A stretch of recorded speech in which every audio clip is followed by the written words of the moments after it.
16 दिसंबर 2012 की आधी रात दिल्ली में निर्भया के साथ चलती बस में गैंगरेप हुआ था। इस वारदात ने देश को हिला दिया। आज आपको एक बार फिर इस वारदात की सबसे बड़ी गवाही दिखाने और सुनाने का दिन है। निर्भया का दोस्त इस वारदात का आंखों देखा सबसे बड़ा गवाह है। जी न्यूज के एडिटर सुधीर चौधरी ने 3 जनवरी 2013 की रात निर्भया के दोस्त से बात की थी। टीवी इतिहास की सबसे बड़ी गवाही आज आप एक बार फिर देखिए।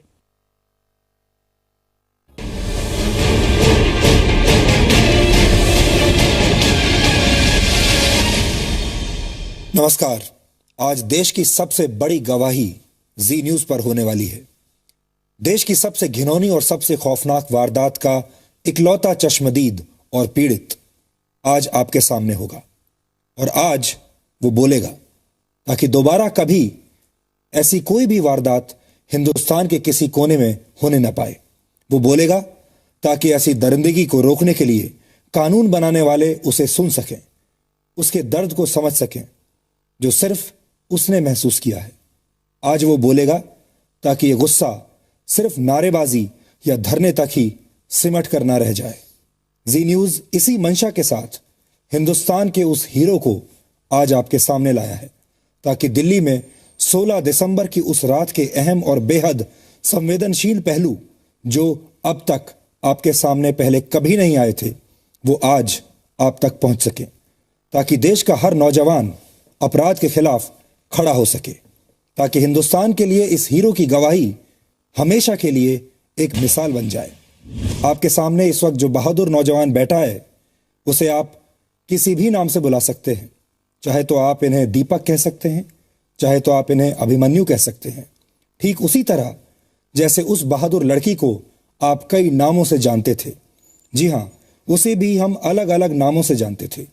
हम में से किसी ने भी उसका चेहरा नहीं देखा, हम में से किसी को भी उसका नाम नहीं पता, उसका मजहब नहीं पता, लेकिन फिर भी पूरा देश उसके साथ है।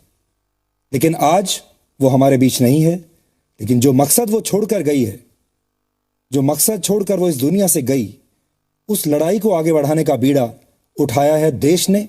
और इसी मंशा के साथ जी न्यूज आपके सामने लाया है इस बहादुर नौजवान को जिसने उस रात के खौफ को शायद सबसे करीब से महसूस किया, और उसी से हमें सीखने की भी जरूरत है। उनकी आंखों में जो दर्द भरा हुआ है वो आप देख पाएंगे, लेकिन सबसे पहले उनसे हम यही जानना चाहेंगे, आज इतने दिनों के बाद, उस हादसे के इतने दिनों के बाद आपने देश के सामने आने का फैसला किया और आपने सोचा कि वो जो खौफनाक रात थी, वो अनुभव आप देशवासियों के सामने बताना चाहते हैं, कुछ कहना चाहते हैं।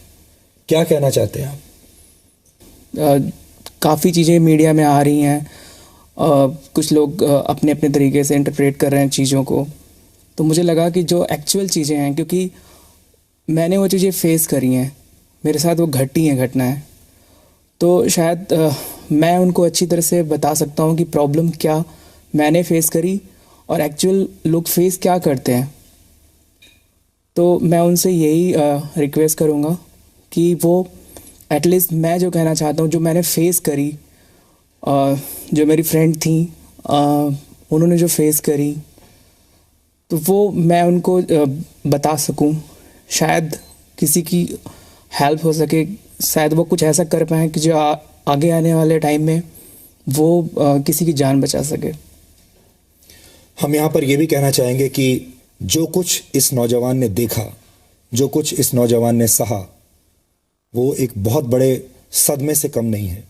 हमारी पूरी कोशिश होगी कि इनकी जो मानसिक स्थिति है उसको ध्यान में रखते हुए मैं आपसे कोई ऐसा कठिन प्रश्न नहीं पूछूंगा, मैं आपसे कुछ ऐसी चीज़ भी याद करने के लिए नहीं कहूँगा जिससे कि आपको, आपके मन को कोई तकलीफ हो। हमारा मकसद आपसे बात करने का सिर्फ यही है कि हमारे देश को, हमारे समाज को, हमारे नौजवानों को और हमारी सरकार को आप क्या कहना चाहते हैं और क्या बदलाव आप लाना चाहते हैं। इस दौरान आपको बहुत सारी चीज़ें समझ में आई होंगी। कानून बनाने वाले इस वक्त ये सोच रहे हैं कि कैसे नया कानून बनाया जा सके। लोग प्रदर्शन कर रहे हैं वो ये चाहते हैं कि कानून में बदलाव हो, स्थितियां बदलें, कानून बदलें, अदालतें बदलें, लेकिन कैसे बदलें ये कौन बताएगा? और अगर आपके पास कुछ बताने के लिए है, क्या बदलाव होना चाहिए, वो हम आपसे जानना चाहते हैं। उस इंसिडेंट्स के बाद प्रोटेस्ट हो रहे हैं, लोग सड़कों पे आए, लोगों ने मार्च किया, पूरे देश में हुआ, काफ़ी कुछ लोगों ने किया, शायद बदलाव के लिए किया, लेकिन मुझे लगता है कि ये बदलाव क्या चाहते हैं वो समझना पड़ेगा पहले, क्योंकि अगर मैं उसी रात की बात करूं जब मैंने मॉल से निकल के ऑटो के लिए वेट किया, ऑटो नहीं मिला, कई ऑटो खड़े थे, उन्होंने बार्गेनिंग स्टार्ट करी, मैं नहीं जाऊंगा, यहाँ तक जाऊंगा, इतने लूँगा, वहाँ तक नहीं जा सकता। मैंने फिर विदाउट मीटर एक ऑटो वाला तैयार हुआ जहाँ से मैंने बस पकड़ी थी, वाइट लाइन। उसके बाद वो बस मिली जो कि ऑलरेडी दो तीन इंसिडेंट्स शायद उसने किए थे पहले। उसने एक्चुअली वो ट्रैप भी था उनका कि दो सवारियों के लिए वो मतलब पैसेंजर बैठा रहे थे, वो हमें बैठाया, ब्लैक शीशे लगे थे, कर्टन्स लगी थी, परमिट नहीं थे, जो कि बाद में मुझे पता चले। तो उसके बाद से वो लेके गए हमें, हमारी हाथापाई हुई, रॉड मारी, हमारे सारे सामान छीने, हमारे कपड़े ले लिए। तो फिर उसके बाद से फिर हमें जहाँ पे फेंका उन्होंने, मारा जान के। फिर ये बस कितने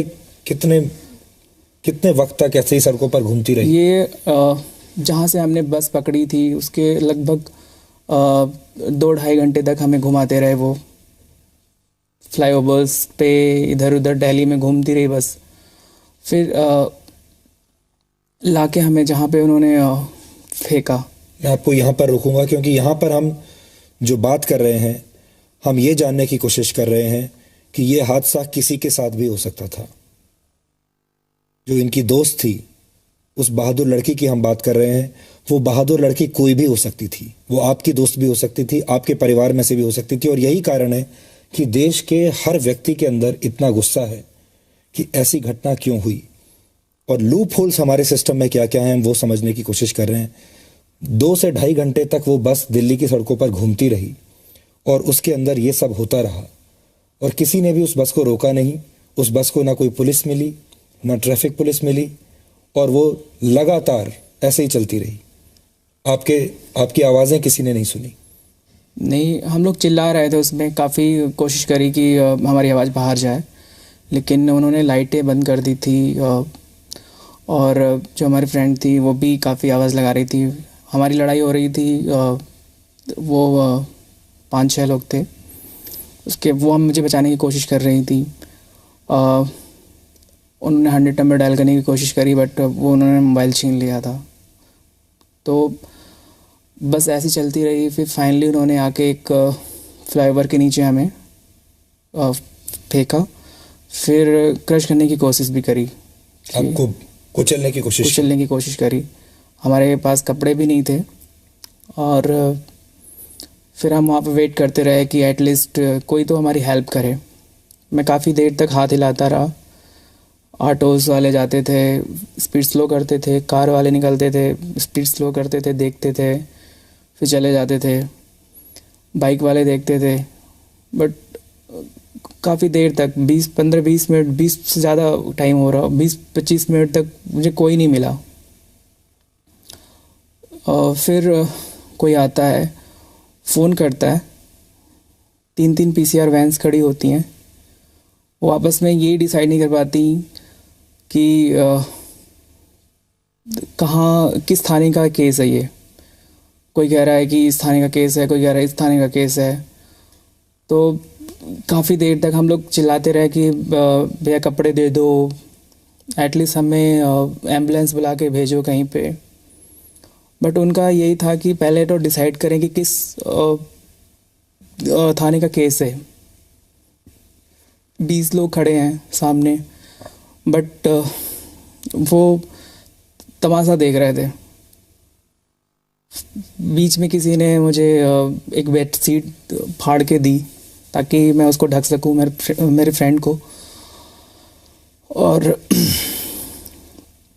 इन सब चीज़ों के बाद फाइनली एम्बुलेंस नहीं आई। हम लोग वेट करते रहे कि एम्बुलेंस आएगी और हमें कहीं पे एडमिट करेगी। मुझे अपने से ज़्यादा उसकी चिंता थी क्योंकि उसकी हालत काफ़ी ख़राब हो चुकी थी उस टाइम पे, काफ़ी ब्लीडिंग थी। और फिर मैंने उसे उठा के पीसीआर वैन में रखा और किसी नज़दीकी हॉस्पिटल में ना ले जाके उन्होंने सफदरजंग में लेके गए। इतनी चोट लगने के बाद भी कोई आपकी मदद के लिए नहीं आया कि आपकी दोस्त को उठा के वो पीसीआर वैन में रख सके, मदद कर सके? लोगों के मन में शायद खौफ है कि अगर वो कोई हेल्प भी करता है तो विटनेस बन जाएगा। तो ये बात है कि अगर कोई भी हेल्प करता है या मेरे साथ चला जाता है, पीसीआर वैन में ही चला जाता है कोई आम पब्लिक, उसके मन में कहीं ना कहीं खौफ है कि हाँ वो विटनेस बन जाएगा, फिर उसको पुलिस दौड़ाती रहेगी। तो शायद ये है। और जो पुलिस के लोग थे पीसीआर में, उन्होंने भी आपकी दोस्त को उठाकर पीसीआर में रखने की कोशिश नहीं की? नहीं, वो सब भी आप ही ने किया सारा, क्योंकि इतनी ब्लीडिंग हो रही थी, शायद उनके हाथ खराब हो जाते, शायद ये सोच रहे होंगे। तो मैंने उठा के उसको रखा, एक सीट पे लिटाया, फिर दूसरी सीट पे मैं बैठा रहा। फिर सफदरजंग हॉस्पिटल में जाने के बाद फिर हालत हमारी ऐसी नहीं थी कि मैं किसी को बोल भी पाऊँ कि क्या हुआ है। कुछ लोग पूछने लगे कि क्या हुआ क्या हुआ क्या हुआ। उनकी फॉर्मेलिटीज़ होती हैं पुलिस वालों की। पीसीआर वैन ने हॉस्पिटल में डाल दिया तो उनका शायद तो ख़त्म हो जाता होगा कुछ, तो फिर लोकल पुलिस स्टेशन का शायद काम स्टार्ट होता होगा। तो जब तक मैं ज़मीन पे बैठा रहा और मेरी इतनी ताकत नहीं थी कि मैं बैठ के कुछ बोल पाऊँ, तो मैं वहीं ज़मीन पे लेट गया। मेरे पास कपड़े भी नहीं थे। तो उसके बाद मैंने किसी सफाई वाले से मैंने हेल्प ली। मैंने बोला, कितने लोगों से मैंने बोला कि भैया कुछ कर्टन्स दे दो, शायद मुझे ठंड लग रही है, कुछ दे दो ओढ़ने के लिए। तो आ रहे हैं, अच्छा 1 मिनट रुको, ये करते हैं ये करके, यहाँ पे कुछ नहीं है, यहाँ पे कुछ नहीं है, ऐसे करके टालते रहे बात को। धीरे धीरे 1 घंटे 1.5 घंटे ऐसे होते गए। फिर एक लड़के से मैंने बोला कि भैया एक मोबाइल नंबर डायल कर दो, सो दैट कि मैं किसी को बता पाऊँ कि मेरी हालत ऐसी है। तो मैंने अपने घर पे कॉल किया। जब उन्होंने बस से आपको नीचे फेंक दिया, उस पल से लेकर और जब आप अस्पताल में पहुंचे, कितना वक्त बीत चुका था? यानी कितनी देर तक आप सड़क पर रहे? मैं सड़क पे लगभग मुझे फेंकने के बाद जब वो फेंक के चले गए तो 20 मिनट तक तो मैं किसी का वेट ही करता रहा कि कोई देखे मुझे, एटलीस्ट किसी को कॉल कर सके पुलिस वगैरह को। तो जब कोई शख्स था जो मोटरसाइकिल से शायद कुछ पेट्रोलिंग वगैरह कर रहे थे, वो मुझे बाद में पता चला था। तो फिर उन्होंने कॉल किया, पीसीआर आई, उसमें जो टाइम लगा होगा आधा घंटा पौन घंटा। उसके बाद से फिर उनकी जो बहस होती है ये डिसाइड हुआ होगा। तो ये सब लेके 2 से 2.5 घंटे लग गए थे। सबसे बड़ी बात तो ये है कि इस हालत में आपको अस्पताल पहुंचाने में भी अगर 2 से 2.5 घंटे लग गए तो सबसे बड़ी समस्या, सबसे पहली समस्या तो यही है।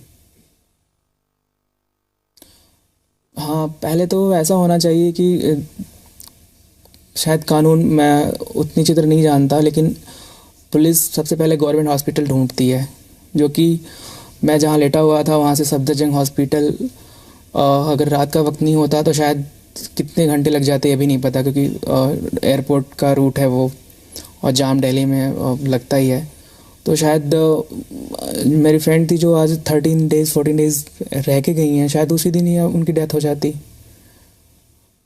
तो ऐसा होना चाहिए कि एटलीस्ट कोई भी हो, कोई भी अगर कहीं इंजर्ड होता हो तो नियरेस्ट हॉस्पिटल में, और उसको इतना एश्योरेंस होता कि जो लेके जाएगा उसको कोई कुछ नहीं कहेगा।